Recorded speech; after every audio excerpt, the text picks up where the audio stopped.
Hey guys, welcome back to my channel. I am Danielle, aka Stitcherista here on YouTube, and today is Saturday, March 5th. So let's adjust this a little bit. So, it has been a couple of days in the Jones household, let me tell you. So, Bill got up today and was he was like I was yesterday. Something he ordered from Amazon is lost, so they wanted to give him a credit of a gift card, and so I helped him and went in and reordered it, but he was just irritated about it because it's something for the boat, and you know when you want something, like when we order stitchy stuff, we want it yesterday, right? And then the past week or so, the battery in my car has been dying, and today he went out to start the car and the battery was dead, and I could hear him cussing from inside the house. And so he went up and got me a new battery, and yes, it was dead and all that, so that's all taken care of. But he had stopped at a trailer place to get bolts for the boat, and when he came back, they're too short. So he's like, I'll be back. And it was funny because my stepdaughter is coming with us today to Charlize's futsal game, and she texted me and said, Dad seems like he's in a mood. And I was like, he is, just to warn you. And someone asked me what futsal was. So futsal it's like soccer. This is the best way I can describe it. It's like soccer, except the court is smaller that they play on, and there's only 4 people on each team, and the ball is heavier. That's the best way I can describe it. And it's a short game. I mean, there's only 2 20-minute periods, so we're out of there pretty quickly. It's very fast-paced and exciting. So we have to go to that. We have to leave here at 12 o'clock. So I managed to get done a tiny bit of stitching yesterday. I have nothing came in the mail, no purchases, but I've managed to stitch a tiny bit on my Viking. He actually has a mouth and cheeks and eyes now. It's amazing how different something looks when you put eyes on it. I have not gotten to stitch. I will be able to stitch tomorrow, I'm thinking, because when we come back from the game, so we'll be back probably about 1:45-ish. I have a massage at 2:30, so I'm going to have to pretty much come back and leave. And then when I get home at 3:45, got to get in the shower. So that'll be almost to 5 o'clock. That's almost to dinner time. Tomorrow, though, it's supposed to be 75 here, which is just crazy. So Bill's going to be outside, so I will be able to do stitching. I'm hoping, and this may be far-fetched, but hoping to finish the Viking. I would really love to finish it and get my coffee piece all kitted up and all that. So I did finish all of my origami ort boxes, though, for the retreat. Let me show you. So I have them in the shoebox because I didn't know what to put them in. But look at all of that origami goodness in there. Yeah, it's over 30 boxes. I know I made over 30. I guess in case somebody wanted an extra one, I don't know. I'll even take an extra one. So yeah, I killed it on that. I made those in 3 days, 2 days. So did that. But okay. So talking point. I have a bunch of talking points. I forgot I had bookmarked a bunch, but we're not going to do them all today. So this first one, I laughed out loud. It says, when you're pulling your thread through and feel it stop suspiciously soon. Yeah, you have a knot in the back. And, someone commented on this post and said, it's amazing how we know the feel of our thread, and you know how much you should be pulling through, right? And yeah, I'm telling you though, by me even using one strand, by dampening it with this thread dampener, it cuts down the knots exponentially. It really, really does. So I thought that was so funny. I loved that. And then I saw this and it was so cool. So someone said they picked up a ton of floss at an estate sale, and most of the floss came on these bobbins. And look at the bobbin. See that lip on it? Someone said, now there's a picture posted down below and I'm going to find it. Someone said these bobbins are from Needleform's Floss Carousel. They were discontinued in the 1980s.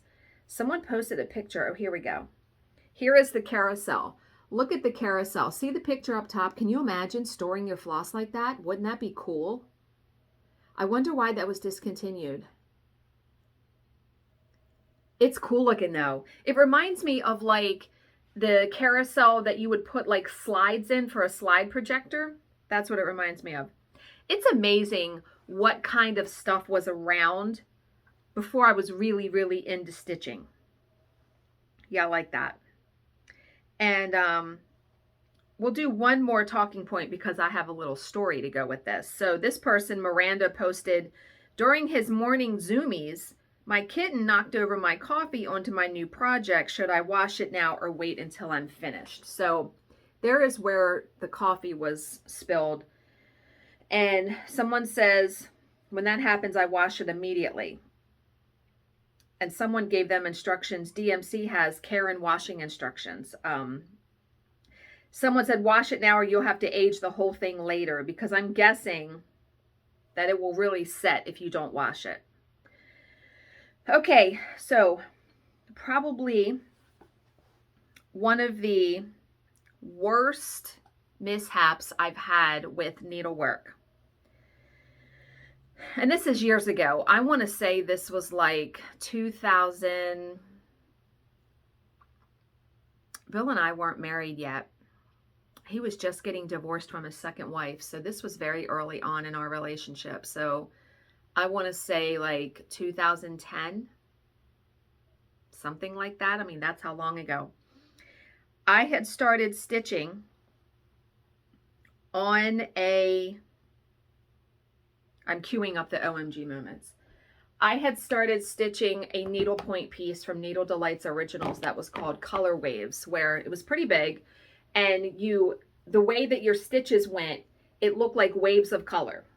So I had it on stretcher bars on a floor stand. Now the floor stand I was using at that time was not the Lowry. It was one that I could just easily pick up and take. I was going to take it downstairs. I don't remember why. I was stitching in my chair.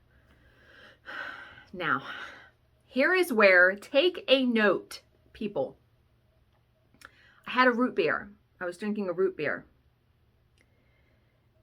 Instead of carrying the stand and my stuff down separately and then coming back up and getting the soda, my dumbass decided to try to carry it all. And what happened was, when I started to walk out of my office door, the stand hit. This was like the perfect storm. The stand hit the door frame in such a way that my arm hit the other side of the door and my root beer spilled all over the needlepoint. I mean, I couldn't have done that if I tried. I like dropped everything and just started crying. I literally cried over that because there was no saving it. And I was a good 3 rows in. Like, I had a good chunk of it done. I threw the piece right in the trash. So Bill comes home. He was gone. And he's like, what's wrong? And then I explained, he's like, oh no. Yeah, oh no is right. So that was probably, there's another little mishap that I did, which I will talk about if I see another talking point that pertains to it. Measure twice, cut once. Yeah. So, OMG moments. Got some good ones. So this one I'm going to show. So someone says, I'm fairly new to cross stitching, but I have a friend that loves frogs, because for her, now we say the term frog in cross stitching to be when you have to tear out, you know, you're ripping out stitches, right? When you mess up and you got to tear it out. I love the way that this person says what frog means to them. To them, frog stands for fully rely on God. Isn't that fantastic? I love that. So they are making a pattern for their friend, and I wanted to show you. It's so awesome. I actually would love to stitch it. I'm wondering if they're going to offer it. I mean, look at that. The frog, and then fully rely on God. Now, I don't know, what was their question? I loved it so much. Their question is, does it look okay? Okay, they did it in software. It's awesome. That would be a pattern that I would absolutely buy that. Yeah, love that.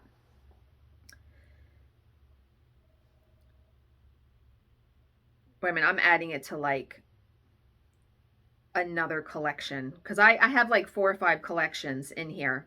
Okay. Someone stitched Halloween this way on pattern and fabric was from the primitive hair. This is so awesome looking. And I mean, this took a while. I mean, that is solid stitching on those banners. Love. Can you even right now? I saw that, was like, ugh. Yeah. And people ask me, where am I getting all of these? I belong to like 25 Facebook groups about stitching. And I spend about 10 or 15 minutes every morning looking through them and bookmarking this stuff. Okay. This person stitched, Judy, and I'm sorry, I meant to say the people's names. This person stitched a fox, and it looks solidly stitched, or most of it is. And they said the best part about a project is getting it framed. You know, I love foxes. I love bunnies. Yeah. Isn't that gorgeous? Love that. Oh, stop. What the? Okay. Now, this one is by Sarah Jean, and I absolutely love this because she said this is her latest project. Warning, this is proof I have the patience to stab something 9,215 times, because that must be how many times, you know, how many stitches are in this, or how many times you put your needle through fabric. Yes. Yeah, don't mess with the cross stitcher, right? Yeah. And then the last one I'm going to show you is the one that was my favorite, and it makes me want to stitch this Mirabilia. August Peridot Fairy. This is by Gail Fontaine. She changed her gown to red velvet and also changed the contour of her face and lips. And she didn't stitch with any beads. She converted the beads to thread, which when I stitched Fairy Moon many, many moons ago, my dad has it currently hanging in his house, so someday I will get that back. I converted all the beads to treasure braid because I just wasn't, that was like my first big cross stitch piece, and I hated beading then. I don't love it now, but the gown, the gown on this, look at those colors. Are you kidding me right now? And see the beads, see all the little like strands coming off of her wings? Those were all supposed to be beads, I think. So this person used like an overdyed thread. It's so gorgeous. I'm wondering if she posts her conversion somewhere because I love that gown. Are you kidding me right now? Yeah. I saw that this morning and I was like, oh, yes, ma'am. Yes, no one asked. No one asked for the conversion. Why? Why would no one ask for that? I belong to the Mirabilia group, though, for conversion, so I have to go there and see if she posted it. Okay, today's Wordle, I got in 3 words. I changed my first word that I used, and I had 2 letters in the right spot. Then my second try, I had another letter in the right spot, so then I guessed it right on the 3rd one. So let's go. All right, I didn't pick out a story early, so I'm reading that Surrogate Mother book. Oh my God. It is just, I can't stop reading it. All right, so let's find a motivational story. I'm going to look really quick.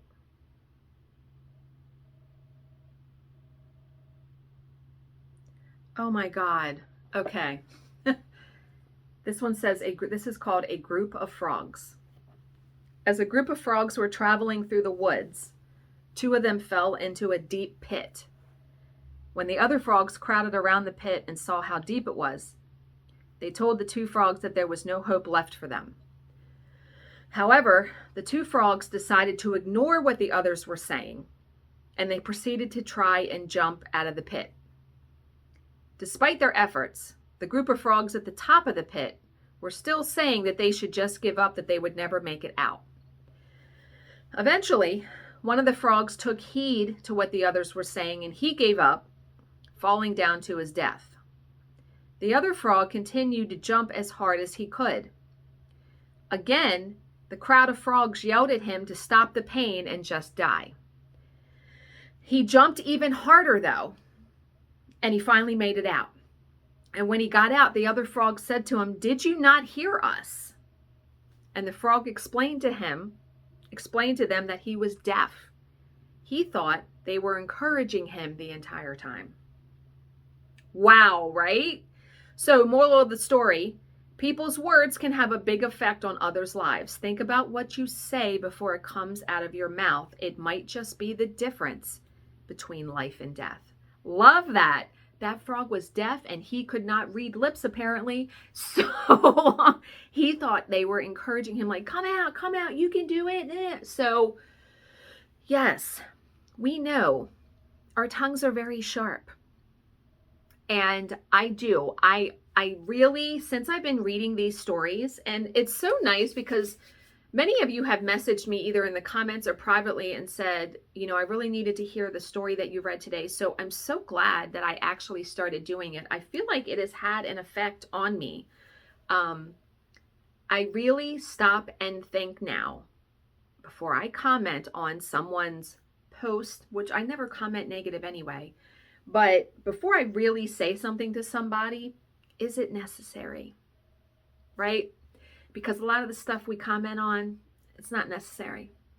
And it's just going to hurt the person. So, yeah. I love that though.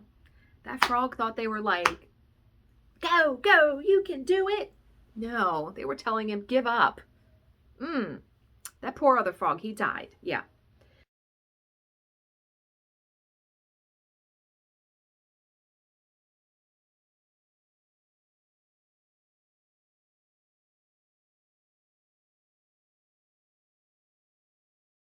But okay, I hope I have much more progress to show. I hope the next time I see you, which is not going to be tomorrow because I don't record on Sunday, but Monday.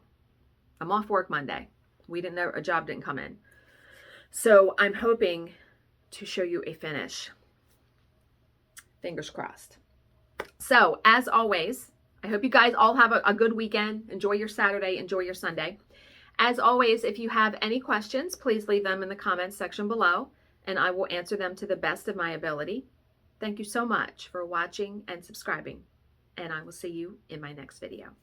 Bye, guys.